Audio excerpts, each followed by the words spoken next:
Welcome to Technovation. I'm Peter High. I'm pleased to welcome Shailesh Prakash and Chintan Mehta to the broadcast today.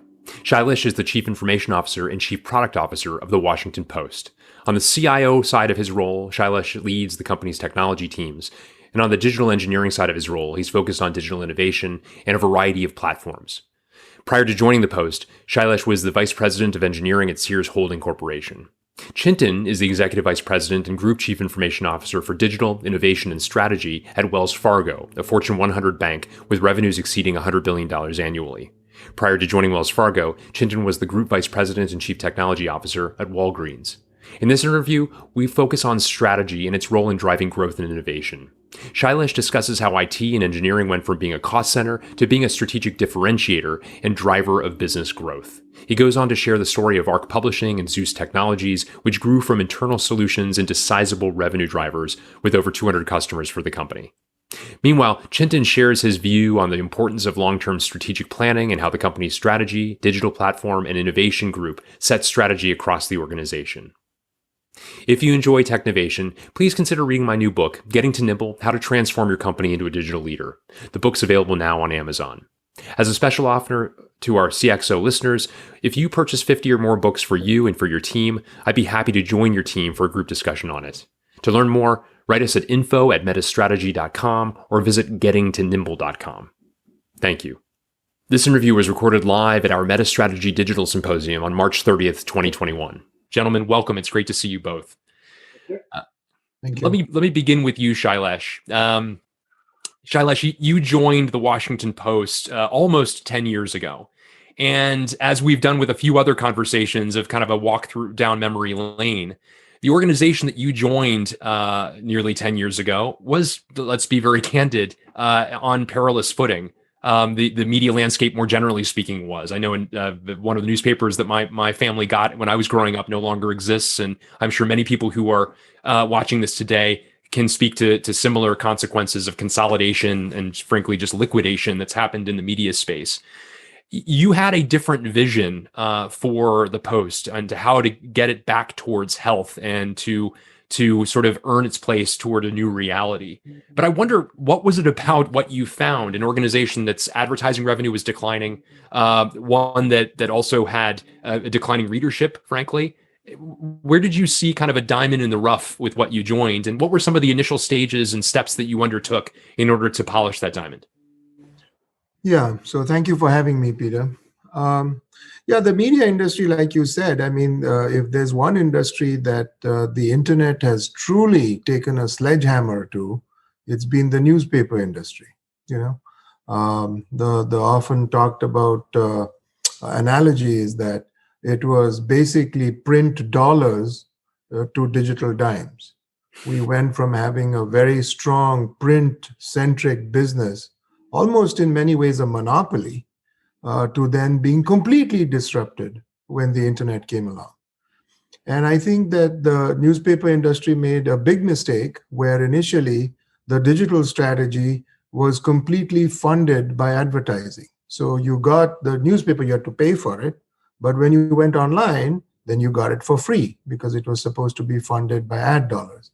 So all the paywalls and the pay for content that you see now was pretty much non-existent, 10, 15 years ago. It's a relatively new phenomenon that we are now asking you to pay for quality content.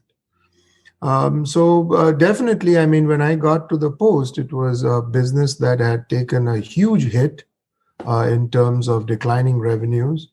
I came from the technology industry, and it was obvious to me that one of the things that had taken a backseat in that turmoil was basically product development and engineering. Whatever little resources were remaining were being poured into the newsroom, but essentially, like some of your other guests have talked about, the technology was pretty much outsourced, and it was a cost center. So the goal was to cut. And if there's one thing that I've learned over the years, you can't cut yourself into success. That's not a strategy. So I didn't know any better. I came from the tech world where, when you saw a problem, you tried to build a solution to it. You didn't go and put an RFP out to find which was the cheapest vendor that might solve your problem. And the talent gap was extremely high, right? We had an IT organization that was for the longest time used to babysitting systems as opposed to having a product mindset of building and fixing things and taking control of our destiny. So that was my primary goal in the beginning, to stop the bleeding where I could, to get the newsroom to at least start using some of the tools that we were trying to get to them. And ultimately, the goal was to make sure that, if you draw an axis, one is excellence in journalism and the other is excellence in technology. It wasn't an option for us just to be excellent in journalism. We had to also be excellent in product and design and engineering and technology in order for us to survive. Because again, I mean, the technology companies were also getting into this space, whether it's Facebook or Google News or Apple News, or many of the pure play digital players. Yeah. They had much faster, cleaner, nicer experiences than what the venerated Washington Post and the New York Times and the Wall Street Journal had. The apps were nicer, the experience was nicer, it was more immersive. So, net, it really wasn't an option. We had to be best at both in order not to just do well, but to survive. And that was the conversations that I had with my CEO at that time and the CFO to say, this is not an option. I mean, if we go on like this, just cutting IT is not going to end well for us, because we have to be excellent in both. Very interesting insights. Thank you for that. I look forward to continuing the dialogue with regard to that journey. But let me turn to Chintan Mehta. Chintan, as I mentioned before, the Chief Information Officer, Head of Digital Technology and Innovation at Wells Fargo, a post you've had for roughly 3.5 years now. I wonder, that's an interesting purview that you have, Chintan, digital innovation and strategy. And I wonder if you could talk about the kind of through line between those three different disciplines that are within your purview. Yeah, no, for sure. And it so turns out that the sequence of the letters is a little bit off, but it is a continuum if you think about it, right? And people talk about it all the time, which is strategy. The way we see it is something which is at least 5+ years out, and the hypothesis being that we can do all inward-looking conversations. We can have as many as you want to have, but I think the sort of the disruption coming for every industry, financial services no exception. Wells Fargo on top of that is even less of an exception. The disruption coming is going to come from outside in. The vectors it's going to take is going to be very different. So how do you sort of create sort of a context under which you can keep an eye on things which are either disruptive or accelerating things that you need to do, which is where strategy comes in. We do a lot of work with research institutions. We work with MIT, Quantum Research Group, Stanford Human-Centered AI. The notion being what can be possible in 4-5 years, and what do we need to be aware of and working towards. The second tranche is innovation, even though the SDI acronym has digital in the middle. But essentially, the idea is when you have a strong hypothesis, how do you prove it? What is your mechanism to sort of test that hypothesis, whether it's through dog food or customer betas, whatever it is, something you have a strong feeling for, something you have a high expectation on, but can you prove it and test it? And then finally, digital. It's all about scaling. How do you scale it for a 70 million customer base in the US for retail banking? How do you scale it? How do you make it relevant? Because not everybody is going to have the same experience. Not everybody's going to have the same expectation. Like one of the things that we push very hard on, and we have been pushing for a while, is like nobody wakes up in the morning saying they want to go to a bank, like leave alone Wells Fargo. Right? People want to go to an aspirational experience and they don't want to be pulled away from it. But how do you give safe, efficient banking in context of a lot of those things? And that's the threat. Like that's the whole vector around how do we think about investments? How do we think about building capabilities, talent pools, whatever that is. And I'd be interested in your perspective. There are those who say that with the pace of change, that strategy becomes less important for some. Certainly a perspective I don't have, and I know that not a perspective you have as well. How do you answer that? If one were to say that a strategy, when committed to paper, is not worth the paper it's written on because of the pace of change, there will be so much that needs so many moving parts, so much need for modification as time goes on. How do you think about conveying the importance of strategy, perhaps even the increasing importance of strategy as a result of the times we're in?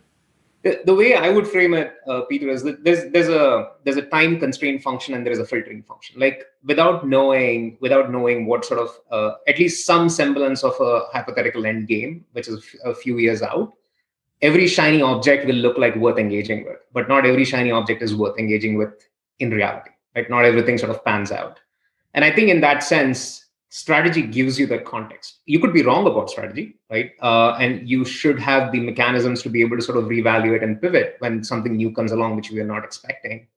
But the model that we operate with is we reevaluate our point of views on a lot of these things periodically. But at the end of the day, it's still about what we think we have an opinion on, where banking will be in 5, 6, maybe 10 years. The fidelity drops down pretty aggressively as you go further out from time. But at least you need to have a point of view, which allows you to sort of filter what you engage with. Because there are so many things going on, it's just practically impossible, no matter how big the firm, to do everything. Yeah, it's a fair point. Shailesh, I want to go back to you.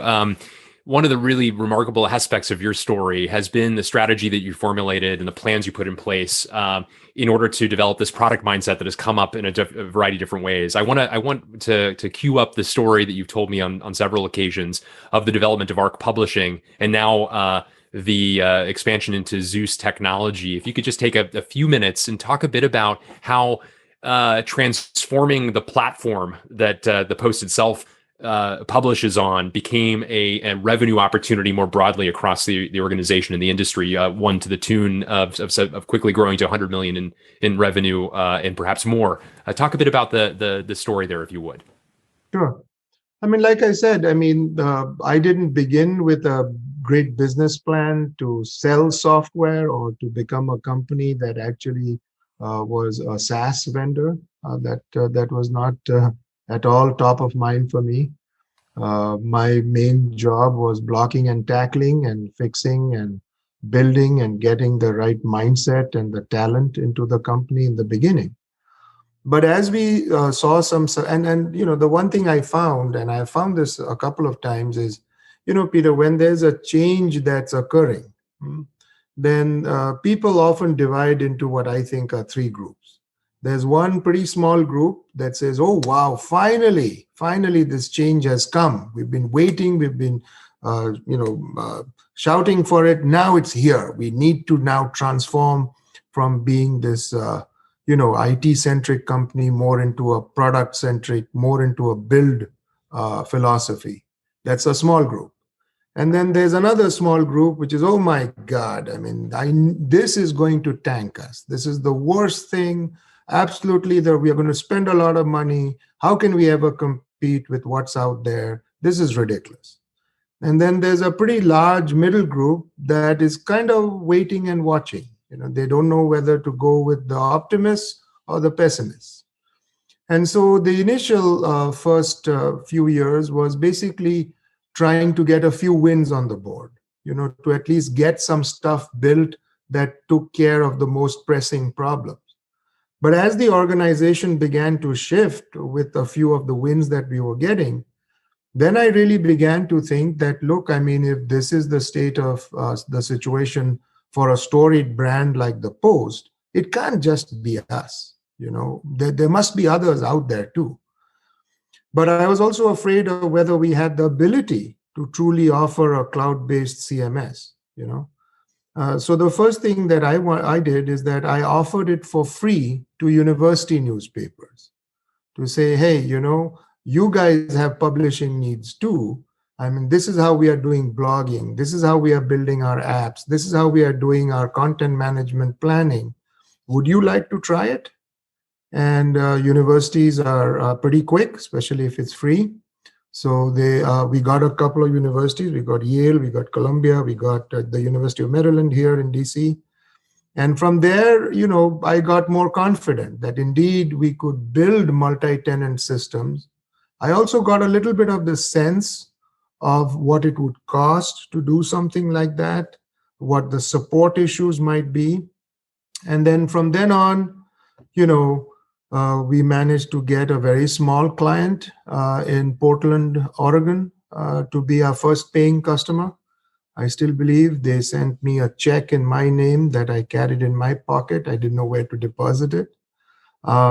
And then from then on, I mean, it's just been, the original thesis that I had, that this was a need, not just in the post, but outside as well, to have a loosely coupled SaaS-based publishing system that could take into account the disparities between video and mobile and blogging, site, apps, etc. Because the new digital world is very immersive and touches so many points. A modern article is not just the text in it. There's so much multimedia in it. And so for the production and crafting for that in a reliable, performant way, there was a huge need for that. And so before we knew it, we had the LA Times, the Chicago Tribune, the Baltimore Sun, Philadelphia Inquirer, and now today, Arc Publishing, which is our commercially offered product. We are in 150 countries. We have close to about 200 customers. And just last month, we processed in that platform 1.5 billion unique users. So the post itself now is less than 10% of the traffic that flows through the platform. So again, I mean, I didn't start with a business plan. I did not know we would end up here. But as the opportunities arose and our engineering confidence built, talent attracts talent. And so we've got a fairly talented set of engineers, and we service not just the post, but publishers worldwide with our platform. And recently, we've started expanding into larger enterprises. BP is a customer. We've also expanded into broadcasters. In fact, broadcasters are our largest revenue driver for the platform. So it's been a long journey. And then quickly, the Zeus side that you mentioned. So that's Arc Publishing. We called it Arc because it spans the arc of a modern publisher's needs. And Zeus, we like to say Zeus is loose now. Zeus is our advertising technology. And there too, I've taken a playbook from what we learned in the publishing side. The ad technology landscape is, first of all, very difficult to understand. But there's a lot of engineering we did to optimize ad revenue on our online properties. And some of that technology we've taken and again, also started offering to other publishers to drive higher CPMs and more revenue. And that too has become a new business. Zeus has got now about 75 customers around the world. So that too is another revenue generating business that began as fixing our own problems, but then offering it to other customers as well. Fantastic. Wow, what a great series of stories there, Shailesh. Thank you so much of finding that thing you're solving internally becoming kind of a de facto standard for the industry, and then using that as an opportunity for revenue opportunity. I should mention you went from CIO to Chief Product Officer based on the great work that you and your team have done. You're now a consigliere to the owner of the Post, a guy as many people will know of, Jeff Bezos, as in a variety of ways, including being on the board of his space company, Blue Origin. Chintan, I'd love to go back to you. You prior to the pandemic, were working a lot on thinking about digital experience and incorporating a strategy around that. And obviously that becomes all the more sacrosanct, more important during these times. Talk a bit about the learnings during crisis about the changing habits of your customer base and how you've thought about the evolution of digital experience as a result of that. Yep. So I think there were two vectors in a very simplistic sense. So there was the colleague vector, which is like people who were in branches, people who were in the offices suddenly couldn't be in the branches and offices. But these people provide an essential service at the end of the day. So how do you enable them to actually continue functioning? And the network became inside out, and suddenly your surface became sort of a completely different story around what the endpoints are, where people are working from, even contact centers for that matter. So there was a lot of work that we had done as a precursor, because as with every other organization on a digital journey, we were evolving our systems and our platforms to actually get to that scale. What the pandemic did was it just completely asymptotically sort of accelerated the transition. So there wasn't any sort of hedging, there wasn't any alternative choice. You just had to go do it, and you had to do it as fast as you could. So that was one vector. The second one was in terms of customers' preferences. Right? When you don't have access to things that you're used to, muscle memory goes out the door, and customers have no choice but to use some digital assets. We learned a whole lot around where we had gaps in our experiences. What we were finding was all the generative research we were doing, all the eval research we were doing, they were missing certain basic aspects of what the pain points for the customers are as they go through their day-to-day lives and use banking in that context. And I think what the biggest benefit, the way I frame it, at least for my team and for the people who I interact with, is that learning of how to move fast based on that feedback, in terms of being able to sort of incorporate the feedback that is coming from customers' usage of our services, products, offerings, whatever it is, and then incorporating that in the next iteration. That has been like the most valuable learning we have had through the pandemic, and then even now as well. And the processes that we redesign in context of pandemic, how fast can you make decisions, cross decision rooms across legal, compliance, performance, like all different groups in there. It leads you to being more nimble, which is the bottom line of the whole story over here. But everybody's going through it. So we'll see. The learnings continue. I don't think they end here. Yeah. Well, gosh, Shailesh Prakash, Chintan Mehta, thank you both so much for sharing your perspectives on the remarkable journeys that each of you have led in your organizations as well. What a great conversation. Thank you.